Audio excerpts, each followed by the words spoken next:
मित्रों, भारत माता की जय। मित्रों, आज मैं संस्कृत के एक श्लोक के साथ आपके साथ उपस्थित हुआ हूं, जिससे आप किसी व्यक्ति का मूल्यांकन कर लेंगे वह किस कैटेगरी का है। कल ही मैंने फिर बताया था, जिस तरह से थर्मामीटर से किसी व्यक्ति का तापमान मापा जाता है, उसी तरह से इस संस्कृत के श्लोकों से वेदों में जो हम किसी व्यक्ति का मूल्यांकन कर पाते हैं, वह व्यक्ति किस कैटेगरी का है, किस कोटि में आता है, आप अपने आप उसका मूल्यांकन कर पाएंगे और समाज भी उसका उसी से मूल्यांकन करता है। संस्कृत का यह श्लोक है, अधमा धनमिच्छन्ति धन मानं च मध्यमा उत्तमा मानमिच्छन्ति मानो ही महधनम।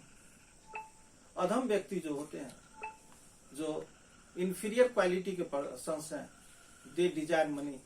अधम व्यक्ति को धन चाहिए, चाहे वो अनीति के माध्यम से हो या किसी भी माध्यम से हो, वो धन की इच्छा करते हैं। मध्यम पुरुष जो मध्यम वर्ग के हैं, मध्यम कोटि के पर्सन्स हैं, जो एवरेज पर्सन है, वो धन और मान दोनों की इच्छा करते हैं। They desire money as well as respect in the market.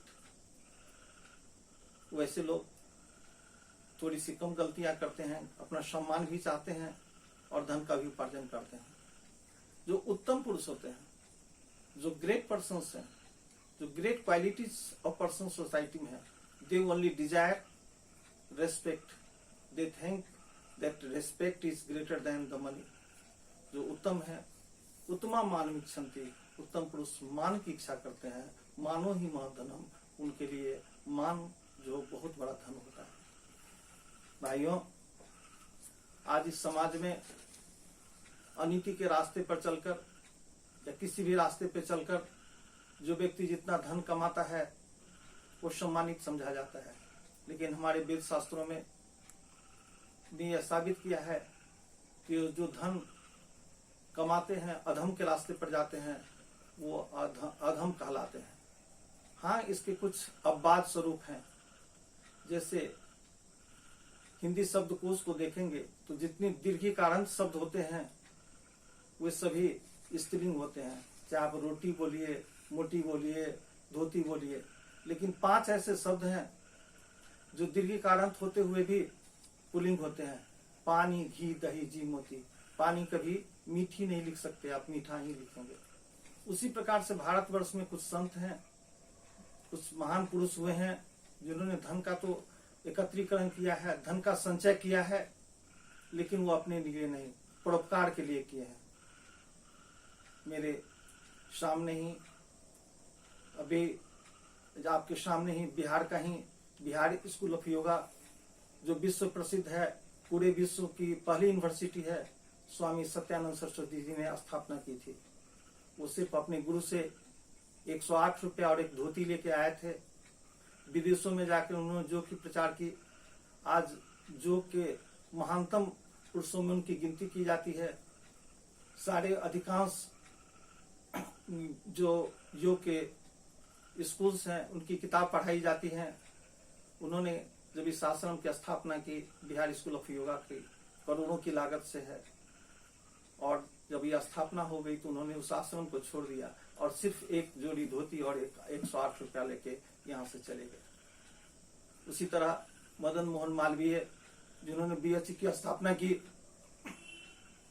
गली गली गांव गांव घूमकर उन्होंने चंदा लेके धन एकत्रित किया और बनारस हिंदू यूनिवर्सिटी की स्थापना की। तो कुछ संतों ने, कुछ महान पुरुषों ने धन का एकत्रीकरण करके परोपकार कार्य के लिए किया। लेकिन अधिकांश जो व्यक्ति हैं, धन अपने स्वार्थ के लिए, अपने लिए, अपने बच्चों के लिए एकत्रित करते हैं, अनीति के रास्ते पर चलते हैं। इसलिए संस्कृत के वेदों में, संस्कृत के श्लोकों में इसका वर्णन आया है कि अधमा धनमिच्छन्ति धन मानं च मध्यमा उत्तमा मानमिच्छन्ति मानो ही महधनम। प्यारे भाइयों, मैं 1-2 दृष्टांत आपको दिखाना चाहता हूं कि जिससे ये आप समझ पाएंगे कि जो धन को त्याग कर अपने को आगे बढ़ाए हैं, भारत के इतिहास में भारत का गौरव बढ़ाया है। अपने ही बिहार प्रांत के सर्वप्रथम राष्ट्रपति राजेंद्र बाबू, उनके बारे में जो सादगी के प्रतीक थे, एक बार रांची आए हुए थे। वो रांची में किसी दुकान से जूते खरीदते थे। उन दिनों में 18 रुपये का जूते पहनते थे। उन्होंने अपने सेक्रेटरी से कहा कि जाओ और एक जूता ले आओ। सेक्रेटरी 25 रुपये का जूता खरीद के ले आए। उन्होंने पूछा, आपने क्यों इस 25 रुपये का जूता खरीदा? तो उन्होंने बताया कि 25 रुपये का जूता पहले वाले से ज्यादा मजबूत और ज्यादा सुंदर है। राजेंद्र बाबू ने कहा कि मुझे 18 रुपये वाले जूते ही बहुत मजबूत और सुंदर दिखाई पड़ते हैं, कृपया इसे लौटा लीजिए। फिर उन्होंने सोचा कि इसे लौटाने में 2 रुपये का पेट्रोल का खर्च आता था। उनके पास एक व्यक्ति आया हुआ था जो इस इलाके का रहने वाला था।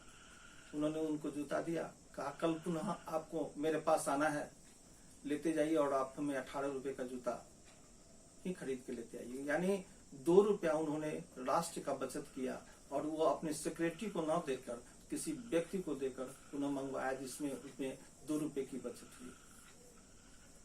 आप सबों ने लाल बहादुर शास्त्री का नाम सुना होगा। उनका भी मैं एक दृष्टांत आपके सामने प्रस्तुत कर रहा हूं।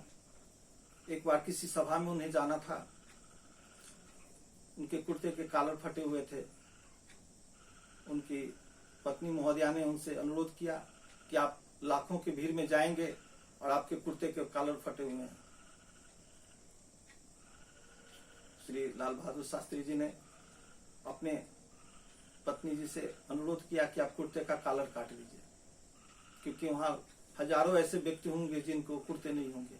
और कुर्ते का कॉलर कटवा के और बड़ी सभा में उन्होंने संबोधन किया। मित्रों, आज के युग में आज इतिहास, समाज, सभी चाहे राजनीतिक, सब उनको लाल बहादुर शास्त्री को, राजेंद्र बाबू को, स्वामी सत्यानंद जी को और महान पुरुषों को मैं सबों का नाम नहीं अभी पूरा गिना सकता कि याद करता है, जिन्होंने धन त्याग कर। आप स्वयं देखेंगे महात्मा बुद्ध कब महात्मा हुआ? सोने के घर में अपने चारदीवारी में रहते हुए महात्मा, जब उन्होंने उसको त्याग किया तो एक महान पुरुष बने, एक महान संत बने, महात्मा बने, महात्मा बुद्ध की उपाधि हुई, पूरा विश्व उन्हें जाना।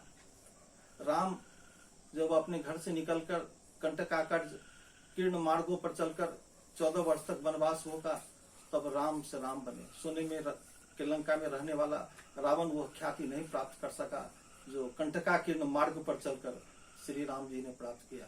मित्रों, धन की महत्ता तो अवश्य है, लेकिन धन अनीति के रास्ते पर चलकर और अपने अब बहुत अधिक संचय करना अधम की श्रेणी में आता है। अतः पुनः इस श्लोक को मैं दोहरा रहा हूँ।